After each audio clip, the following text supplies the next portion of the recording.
Once again welcome to my channel. So my beautiful family, कैसे हैं आप सब लोग? आई होप आप लोग बहुत अच्छे होंगे, मस्त होंगे, स्वस्थ होंगे और बहुत बहुत बहुत ज़्यादा खुश होंगे।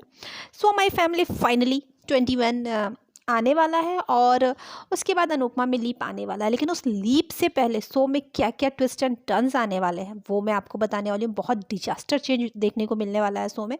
सबको उम्मीद ये थी कि मालती देवी की वजह से अनुज और अनुपमा सेपरेशन वाले ट्रैक में आ जाएंगे।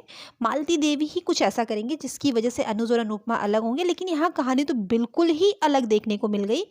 मतलब जहाँ कल के एपिसोड में आपने देखा होगा कि जहाँ अनुपमा शाह हाउस से अपने सारे रिश्ते तोड़कर अपने कबाड़िया मेंशन में आती है कि वहाँ फिर वही चीज़ है, छोटी अनु जो भी चीज़ें कहती है उसके बाद जो अनुज का रूप देखने को मिलता है ना, वो अनबिलीवेबल होता है। फिर से एक बार वही कहानी है कि अनुज छोटी अनु के प्यार में पागल तो रहता ही रहता है, बस अनुपमा को वो अपने लिए यूज़ करता है। अगर ये वर्ड फैंस यूज़ कर रहे हैं, ये मैं नहीं कह रही, ये फैंस कह रहे हैं, तो कुछ गलत नहीं कह रहे हैं, मुझे नहीं लग रहा।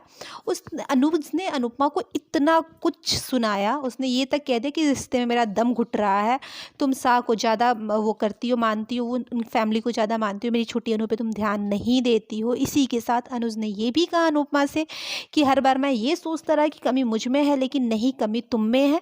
ऐसी बहुत सी बातें अनुज ने अनुपमा को कही, जिसके बाद अनुपमा पूरी तरीके से टूट गई और अनुपमा ने फाइनली ये डिसाइड कर लिया कि वो सारे रिश्ते तोड़ के कपाड़िया मेंशन से चली जाएगी। तब अनुज ने ये कहा कि मैंने तुमसे कब कहा कि तुम ये घर छोड़ के चली जाओ, मैंने ऐसा तो नहीं कहा। तो अनुपमा ने भी बहुत अच्छा आंसर दिया। उसने ये कहा कि आपने ये कहा नहीं, लेकिन आपका मन ये कह रहा है, और जब जिस रिश्ते में कुछ बचा ही ना हो, अब उस रिश्ते को जानबूझ के खींचने का मतलब है कि रिश्ता टूट जाएगा। तो इससे अच्छा है कि हम दोनों अलग रहे, रिश्ता ना टूटे, एटलीस्ट रिश्ता बना रहे, लेकिन किसी का दम ना घुटे उस रिश्ते में। अनुपमा का जो ये लाइन था वो वाकई बहुत, मतलब देख के बहुत रोना आया, लेकिन यही था। इसके बाद अनुपमा कबाड़िया मेंशन छोड़ के चली गई, किसी ने उसे रोका नहीं। सब शौक थे, रोमिल शौक था, सब शौक थे, लेकिन रोका किसी ने नहीं।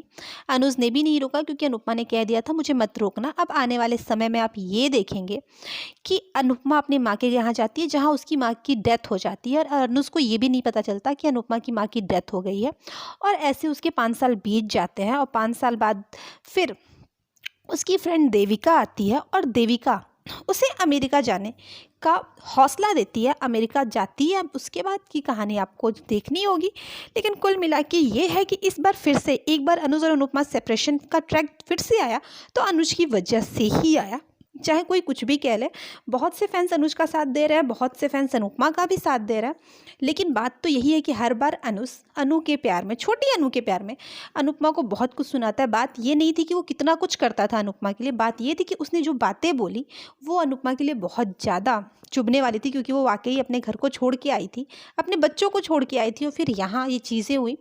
अब देखते हैं लीप के बाद स्टोरी क्या मोड़ लेती है। वैसे स्टोरी सैडनेस की तरफ जा रही है और फैंस को अपनी तरफ जरूर बांधेगी।